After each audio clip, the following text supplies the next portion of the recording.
2024년이 끝나가는 이제 한 이틀 남았네요. 마지막 이제 주일 예배입니다. 2025년 새 달력을 벽에 붙이기 위해서 올해 달력을 떼면서 한 해가 또 이렇게 후딱 정말 지나갔구나 하는 생각을 갖게 되었습니다. 올 한 해 뭐 각자 여러 가지 많은 일들이 있었겠지만 그래도 이제 마지막 올해 예배 이렇게 주일날 우리가 또 한 자리에 모여서 이렇게 하나님께 예배를 드릴 수 있다는 것이 정말 에베네셀 이제까지 하나님이 도우셨다 하나님의 참 은혜인 것을 또 고백하게 됩니다. 고단한 한 해 인생길을 걸어오느라 참 모두들 수고 많으셨습니다. 제가 여러분들에게 전부 다 고생 많으셨죠? 위로의 말을, 격려의 말을 드립니다. 이제 새로운 한 해를 시작하는 앞두고 있는 지금 오늘 말씀이 우리가 어떻게 또 한 해의 인생길을 걸어갈 것인가에 대한 또 방향이 되기를 기도합니다. 오늘 말씀은 이제 근심하지 말라 하는 말로 시작됩니다. 1절을 읽어볼까요? 시작. 네. 너희는 마음에 근심하지 말라. 이렇게 말하는 것은 지금 제 아들의 마음이 근심이 가득하다는 것이죠. 왜 근심하고 있습니까? 제 아들은? 예수님이 그들을 두고 그들이 따라올 수 없는 곳으로 가신다 하고 말씀하고 있기 때문에 그렇습니다. 또 뭐 앞에 내용 보게 되면 너희들 중 한 사람이 나를 팔 것이다. 또 뭐 주를 위해 목숨 버리겠다는 베드로를 향해서는 오늘 밤 다 울기 전에 내가 3번 나를 부인할 것이다. 이런 말씀을 하시니까 이게 앞으로 어떤 일이 벌어지게 될지 또 우리 삶은 이제 어떻게 되는 것인지 장래에 대한 염려 또 불안으로 마음의 근심이 가득했습니다. 참 근심이란 말은 우리에게 낯설지가 않죠. 우리의 마음에도 근심들이 있습니다. 여기서 내 마음에는 아무 근심도 없어요. 이런 분 있나요? 그런 분은 아마 없을 것입니다. 뭐 학생들은 학생들대로 또 청년들은 청년들대로 또 중년은 중년대로 다 또 자기들만의 근심들이 있습니다. 예전에 김난도 교수가 쓴 뭐 아프니까 청춘이다 이런 책 제목이 한때 회자된 적이 있었습니다. 그러니까 이제 중년들이 그렇게 얘기했죠. 아플 수도 없는 중년이다 그랬습니다. 여기에서 많은 분들이 아마 아플 수도 없는 중년이다 하는 분들이 있을 것 같아요. 우리 베드로 목사님이 아주 공감하시는 것 같은데 아플 수도 없는 중년이다. 네. 근데 요즘에 제가 어디 보니까 또 이런 말이 있더라고요. 아프니까 노년이다. 네. 경제는 어렵고 또 먹고 살아가야 할 일이 근심입니다. 또 자녀 문제가 근심입니다. 우리 아이들 어릴 때는 이제 좀 대학만 잘 가면 또 대학 간 다음에는 좀 직장만 좋은 직장 잘 구하면 또 그 다음에는 결혼만 잘하면은 이렇게 생각하지만 하나의 근심이 끝나면은 또 다른 근심거리가 기다리고 있습니다. 그래서 자식 걱정은 끝이 없습니다. 제가 전에 태진아 씨가 부르는 뭐 자식 걱정이라는 노래가 있어요. 제가 한번 들어본 적이 있는데 정말 공감되더라고요. 네, 자녀들의 신앙이 또 걱정입니다. 그러니까 나이가 들어가면서는 여기저기 몸이 이제 옛날 같지 않고 여기저기 뭐 고장나고 또 아픈 데가 많아지는 것이 근심입니다. 또 이제 노후가 근심입니다. 그리고 어떻게 이제 잘 죽을지가 또 너무 죽으면서 고생도 많이 하니까 어떻게 잘 죽을지가 또 근심입니다. 교회를 섬기는 저로서는 또 교회를 위한 또 다음 세대를 향한 끊임없는 근심이 있습니다. 우리 목자님들의 모든 근심이 또 저의 근심이기도 합니다. 올 한 해도 늘 이런 많은 근심들 속에서 살아온 것 같습니다. 그런데 성경 어디에도 이제 근심하면 살라고 말씀하는 데는 없어요. 그죠? 너희는 마음에 근심하라. 그런 거 없죠? 근심하지 말라고 말씀하고, 또 염려하지 말라고 말씀합니다. 또 두려워하지 말라고 말씀합니다. 오늘 본문에서 근심할 수밖에 없는 그런 처해진 제 아들에게도 예수님은 너희는 마음에 근심하지 말라 이렇게 말씀하십니다. 근데 어떻게 그들이 근심하지 않을 수가 있습니까? 또 정말 우리 각자에게 정말 늘 근심거리가 가득한데 근심할 수밖에 없는 게 인생인데 어떻게 우리가 마음에 근심하지 않을 수가 있을까요?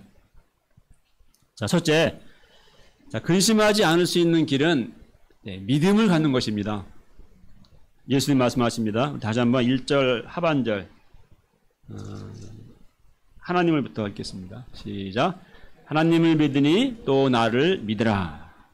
여기서 믿으니라는 말은 믿고라고도 번역할 수 있어요. 그러니까 하나님을 믿고 또 나를 믿으라. 있습니다. 자, 제자들은 무엇을 믿어야 할까요? 무엇을 믿으란 말이죠? 오늘 본문에 보게 되면은 예수님이 그들을 홀로 버려두지 않으신다. 라는 것을 믿으라고 하십니다. 그러니까 내가 다시 너에게로 올 것이며 또 영원토록 너희와 함께 있을 것이다. 라는 것을 라고 말씀하십니다. 마음의 근심을 이기는 길은 예수님이 하나님이 나와 함께 계신다. 함께 하신다는 것을 믿는 것입니다. 우리 성경에 보게 되면은 많은 구약에도 많은 말씀들에 하나님이 두려워하지 말라 하는 말씀 많거든요. 지난번에 말씀에 두려워하지 말라는 말씀이 성경에 365번 나온다 그런 얘기 하지 않습니까? 근데 두려워하지 말라고 말씀하시면서 항상 이어지는 말씀이 있어요. 뭡니까? 내가 너의 문제를 지금 바로 해결해 준다 이것이 아니라 두려워하지 말라 내가 너와 함께한다. 함께할 것이다. 이렇게 말씀하십니다. 이사야서도 보면 대표적으로 두려워하지 말라 내가 나와 함께하느니라. 또 너는 두려워하지 말라 내가 물 가운데 지날 때에도 내가 너와 함께할 것이다. 이렇게 함께한다는 주님이 말씀하십니다. 요즘에 참 무섭게 논란이 많이 있죠. 정치인들이 점장일 많이 찾아간다는 것은 익히 들어 알았지만 정말 이게 정말 심각하구나 하는 것을 새삼 확인하게 되었습니다. 왜 사람들이 무당을 찾아갈까요? 뭔가 미래는 불확실하니까, 뭔가 두려우니까. 우리 사무엘서에서도 이 사울이 하나님이 그걸 따라가니까 어때요? 이제 불안하니까 누구 찾아갑니까? 무당을 찾아가죠. 사람들은 점괘를 의지하고 부적을 의지하지만 그런 걸 의지하는 것은 헛되입니다. 헛된 우상, 또 귀신이 우리를 절대 구원해 주지 못합니다. 우리는 무당을 찾아가지 않죠. 무당집에도 신자들이 많이 찾아온다고 하는데 그래도 여기 계신 분들은 안 찾아가리라 생각합니다. 왜냐하면 우리는 하나님만이 참된 신이시며 또 그 하나님이 나와 함께 하심을 믿기 때문에 우리는 하나님을 의지하지 우리는 무당을 찾아가지 않습니다. 하나님이 나와 함께 하시는 것처럼 안전한 것은 없고 그것처럼 안심이 되는 것은 없습니다. 베드로전서 5장 7절에서 말씀합니다. 여러분의 모든 의심을 주께 맡기십시오. 주님께서 여러분들을 돌보고 계십니다. 이렇게 베드로가 말합니다. 자, 우리가 근심하는 이유가 또 내가 원하는 대로 되지 않을까 하는 염려 때문인 경우도 많습니다. 내가 원하는 것, 내가 원하는 목표, 내가 원하는 방법을 우리는 붙들고 있기 때문에 그렇게 되지 않을까. 또 기도하면서도 내 뜻대로 응답해 주지 않으시고 하나님의 뜻대로 해 주실까 봐 걱정하고 염려합니다. 하지만 우리는 하나님을 믿어야 합니다. 더 좋은 곳으로 주실 하나님을 믿어야 합니다. 이사야서 말씀처럼 하늘이 땅에서 높음같이 하나님의 길은 우리의 길보다 높으며 하나님의 생각은 우리의 생각보다 높습니다. 내 생각, 내 계획을 믿지 말고 우리는 하나님을 신뢰하고 하나님을 믿어야 합니다. 내가 원했던 대로 되지 않는다 할지라도 합력하여 선을 이루실 하나님을 우리는 믿어야 합니다. 그래서 모든 근심을 하나님께 맡기고 하나님께 기도해야 합니다. 주기도문에서 그러죠?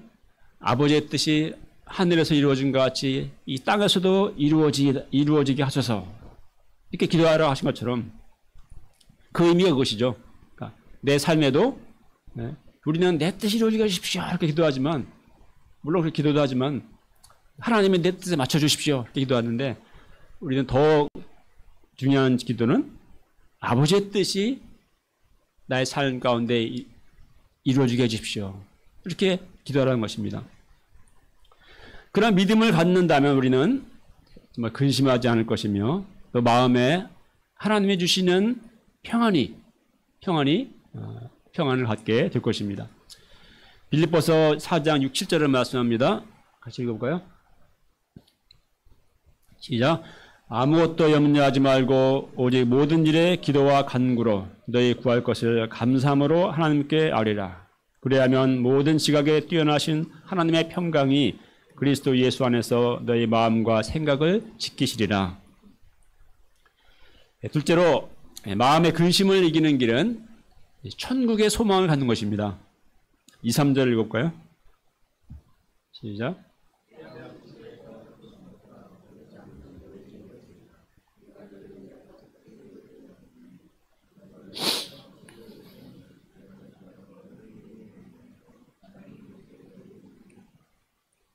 예.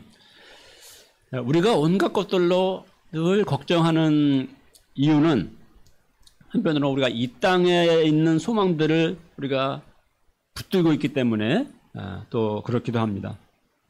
우리가 나에게 집착하고 세상의 것들에 집착할수록 우리는 그것을 뭔가 잃어버릴까봐 우리는 걱정, 근심이 많아집니다. 반면에 우리가 이 천국을 묵상할 때 또 천국의 영원한 소망이 내 마음에 가득하게 될 때, 그때 세상의 근심들은, 걱정들은 작아지고 사라지게 됩니다. 우리 고 이중표 목사님이라는 분은 늘 별세신앙이라는 말을, 그분은 항상 별세라는 일을 얘기했어요. 그래서 이제 그분은 하여튼 67세인가 좀 일찍 돌아가셨더라고요. 근데 어쨌든 참 은혜가 아주 훌륭하신 분입니다.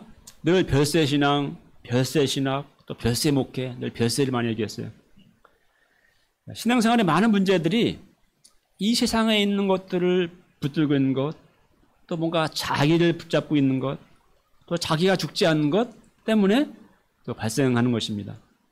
그래서 자기가 죽으면, 내가 죽으면 또 천국의 시각과 그런 소망을 가지면 그런 문제들이 작아지고 문제들이 해결됩니다. 우리 신학자 제임스 패커는 청교도들의 신앙을 북캘리포니아에 있는 지구상에서 가장 큰 생물인 그 레드우드 삼나무, 혹시 들어보셨나요? 아마 보시면 있을 거예요. 레드우드 삼나무라고 키가 한 110m 이상까지 자란대요. 세계에서 가장 큰 나무. 거기 나무에 비유했어요.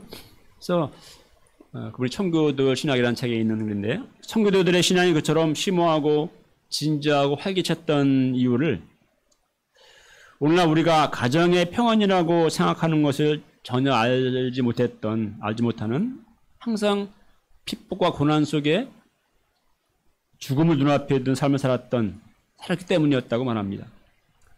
영혼과 단지 한 발자국밖에 떨어지지 않다는 의식, 그러기에 늘 천국을 소망하고 천국 소망을 갖고 살았던 삶이 오늘날의 이 풍요로하고도 하면서 나약하고 이 땅에 얽매여 살아가는 신자들과 다른 정말 비범한 그 활기와 그 기쁨의 신앙을 소유하게 되었다고 말합니다.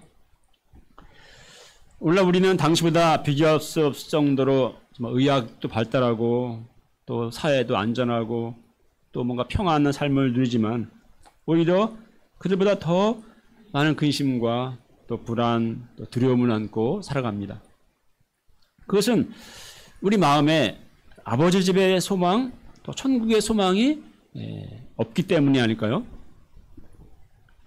저는 지난 며칠간 죽어감에 대한 한 작가가 쓴 책을 읽었습니다. 그래서 좀 죽어가는 사람들의 그 다양한 이야기를 읽으면서 정말 한창 때 잘 나가던 사람들도 누구나 다 이렇게 결국은 이렇게 죽는구나 하는 것을 다시금 또 깨닫게 수 있었습니다.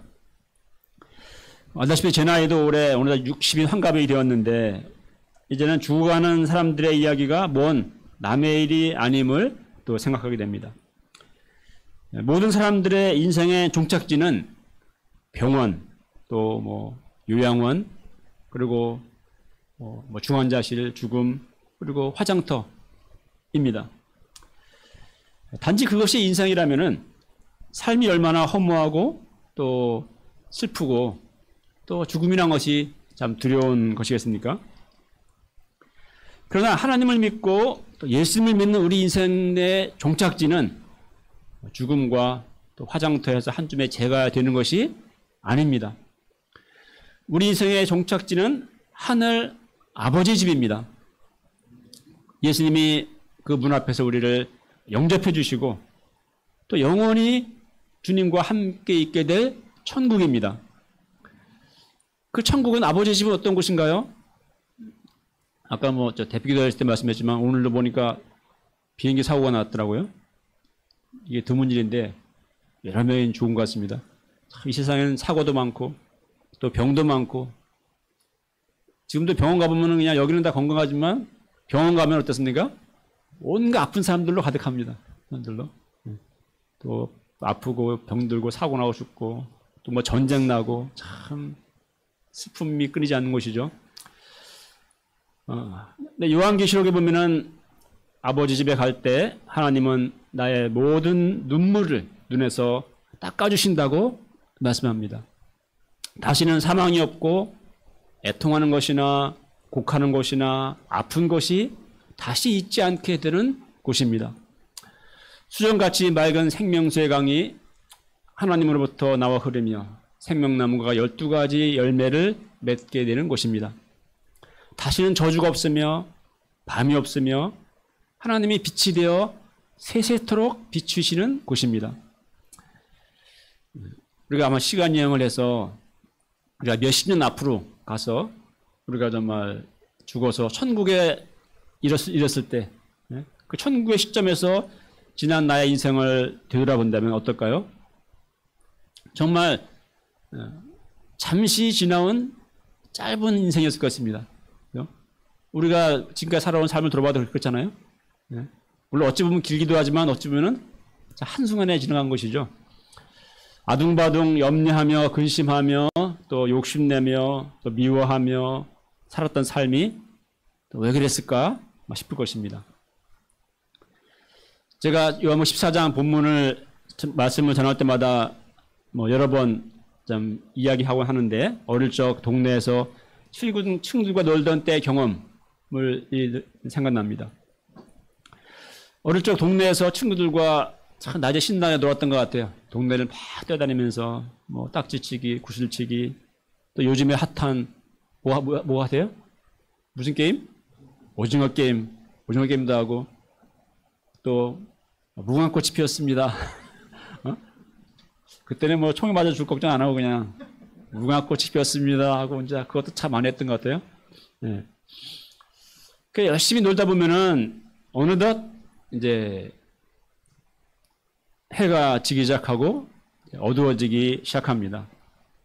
그러면 집집마다 이제 굴뚝에서 밥 짓는 연기가 피어오르고 엄마들의 밥 먹으러 오라는 이제 부르는 소리가 들려옵니다.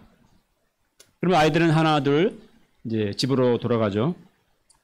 우리 인생도 참 비슷합니다. 낮일 때는 좋습니다. 젊고 아름답고 힘도 있고 자신만만하고 또 세상에 즐거운 것도 많고, 그죠? 세상은 살만합니다. 그러나 세월은 흐르고 어김없이 누구에게나 인생의 황혼, 저녁, 또 노년의 때가 찾아옵니다. 그러면은 이제 아이들 놀다가 집에 가듯이 우리 인생도 어디론가 가야 돼요. 우리 인생도 집으로 돌아가야 합니다. 이 세상에서 삶이 끝나갈 때 우리가 돌아가야 할 집은 어디입니까? 집은 어딘가요? 많은 사람들에서 돌아가야 할 집은 납골당이 집이 되겠죠. 납골당. 화장터 납골당. 결국 글로 가지 않습니까? 그러나 그렇지 않은 것입니다. 우리가 돌아가야 할 집은 하늘 아버지 집입니다. 인생의 끝에서 돌아갈 집이 없는 인생, 죽음이 다가왔을 때 내가 어디로 가는지 모르고 어찌할 바 몰라 하며 숨을 거두는 인생은 불행하고 불쌍한 것입니다. 그렇습니다. 인생의 길 끝에서 우리는 돌아갈 집이 있어야 합니다. 하늘 아버지 집으로 가는 우리 인생이 되어야 합니다. 자, 그러면은 우리가 어떻게 아버지 집으로 가는 인생이 될 수가 있을까요? 그 길은 무엇입니까? 자, 6절에서 예수님 말씀하십니다. 6절 읽어보죠.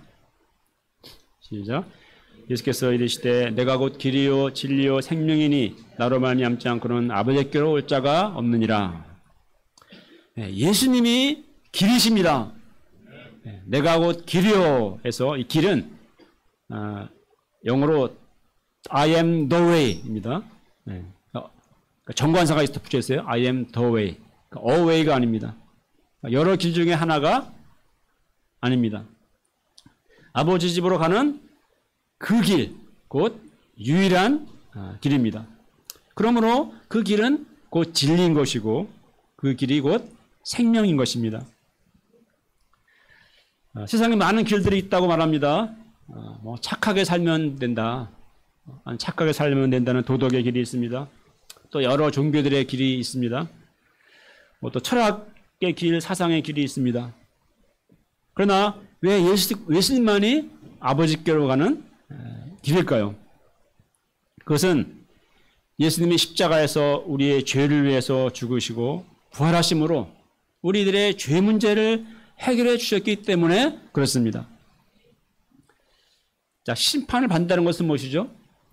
사람들은 심판을 두려워하죠. 심판 받는다는 것은 뭡니까? 사람은 왜 심판해요? 왜 심판을 받아요? 죄 때문에. 죄가 진 게 없으면 감옥에 안 가죠. 심판 안 받죠. 그러니까 죄에 대한 벌을 받는 것이 심판입니다. 그러므로 구원은 결국 죄 문제를 해결 안 받는 것이고 죄의 사함을 얻는 것입니다. 그것이 바로 구원입니다. 나의 죄를 어떻게 해결할 수가 있습니까? 어떻게 우리가 일평생 동안 하루에도 수없이 죄를 지며 살아가는 우리 성철 스님이 말했던 표현대로 나의 죄가 수미선을 걷는다 하는 말처럼 그렇게 그 많은 나의 죄가 어떻게 사함받을 수가 있습니까? 누가 나의 죄 문제를 해결해 줄 수 있습니까? 바로 십자가에서 나의 죄를 위해 하나님의 어린 양으로서 피 흘려 죽으신 예수님, 십자가에서 다 이루었다 하심으로 우리의 구원을 이루어주신 예수 그리스도밖에 없습니다. 그러므로 예수님만이 우리 인생들이 그 이름을 믿음으로 죄의 사함을 받고 하늘 아버지께로 갈 수 있는 길이요 또 진리요 생명이 되십니다.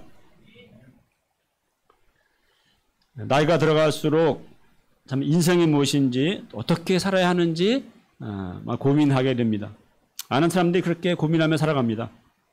근데 어찌 보면은 답은 간단합니다. 길이신 예수님을 믿고 우리가 어떻게 살아야 되는가 어쩌면 참 복잡하죠, 그죠? 너무 삶은 복잡하고 삶도 복잡하고 한데 정말 길이신 예수님을 믿고 또 예수님을 따라가면 되는 것입니다. 답은 간단해요, 그죠? 예수님을 믿고 예수님을 길 대신 예수님을 따라가는 것입니다.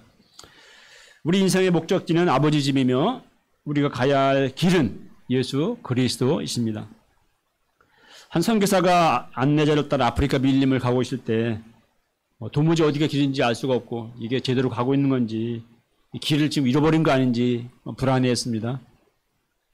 그러니까 이제 안내자가 물으니까 안내자가 그렇게 대답했다고 하죠.